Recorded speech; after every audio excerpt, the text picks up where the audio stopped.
Not ambushing you, this is no debate. It's not a debate. So the questions is in your eyes. So it's not a debate. Their Excellencies, the gubernatorial candidates of the very are present in the room. Both the three candidates are present. You have listened to the presentation. It might not be a lot of time to digest it. Having worked with international NGOs,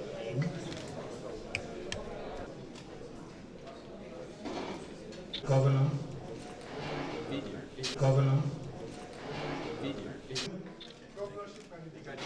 Governorship candidate. Are you on the team? The governorship candidates of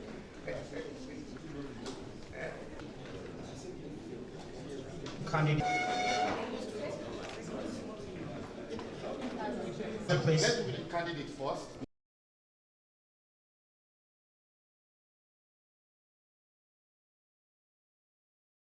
Was to be outstanding for the Nigerian nationalists in Nigeria, Mr. Will Stevens. Democracy is a long and evolving process, and we've been working together with the Nigerian government as partners to support INEC and civil society in forums like today's forum to allow people to hold candidates accountable, hear them, engage on the issues so that people are strengthened and people feeling like they can participate. We've also provided nearly $50 million worth of technical assistance to INEC and others to strengthen the mechanisms to allow Nigerians to feel comfortable that when they vote, their vote will be counted. So today my visit here to Delta and across the Southeast as well was to do some pre-election monitoring, to look and see how things are developing. We in the United States do not have a preferred candidate, full stop. We're not interested in a particular party or candidate. What we're interested in is free, fair, credible elections that represent the people of Nigeria. These elections are so important. Nigeria is the 5th largest democracy in the world. So when the people of Nigeria come to vote, you're showing the strength of democracy to the rest of the world. And we're really excited about the upcoming elections and doing everything we can to make sure that we can understand what's happening and articulate to the people of the United States and the world what we're seeing. We're really pleased with things like the Electoral Reform Act, which have put in place some really good measures to strengthen voting security. I would say that we in the United States would discourage any of the politicians, citizens, or other parties who are encouraging electoral-related violence or seeking to undermine the democratic process. One thing that we have done in the past and will continue to do if we see it is those people who seek to undermine the democratic process can and will be found ineligible for visas to the United States. I congratulate Delta State for being privileged to host the first in the series of these town hall meetings, 5 more of which are planned for 5 other Niger Delta states where the Niger Delta Open Government Observatory project is being implemented with support from USAID scale project implemented by Palladium.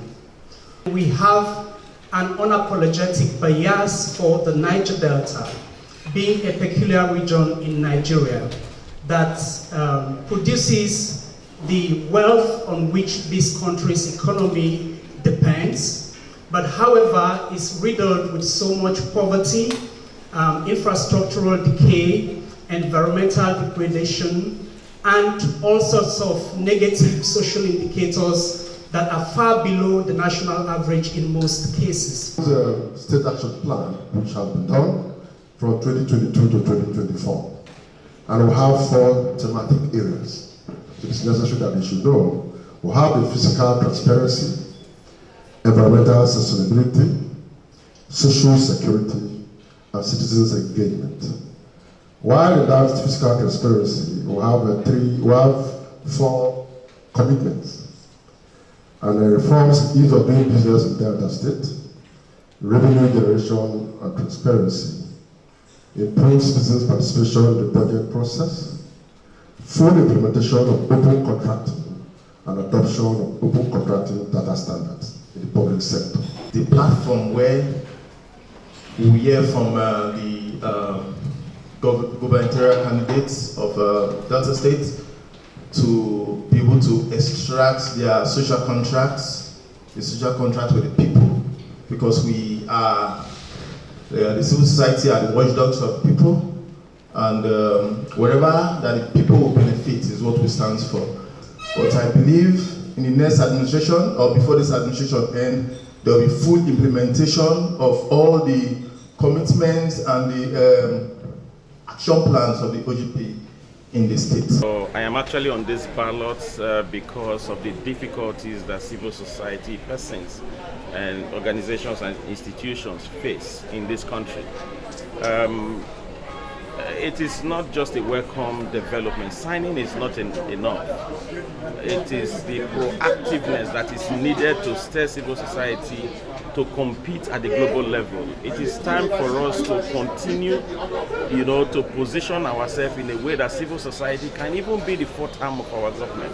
There is no government policy that can have impact on the lives of the ordinary people if the civil societies are not taken along, because they go out there, they interact with the people, they get the figures, they get the analysis, they come back to tell the government if those policies are working or they are not working. So you can't count them out. First, democracy is about openness and access to information, access to the process of governance.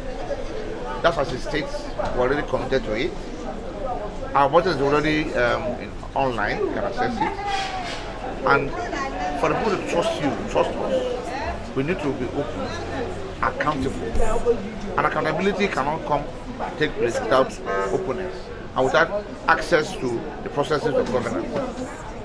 That is why you find out that in this state now, and we will continue with it, every project is advertised openly in at least 3 newspapers for contractors to bid.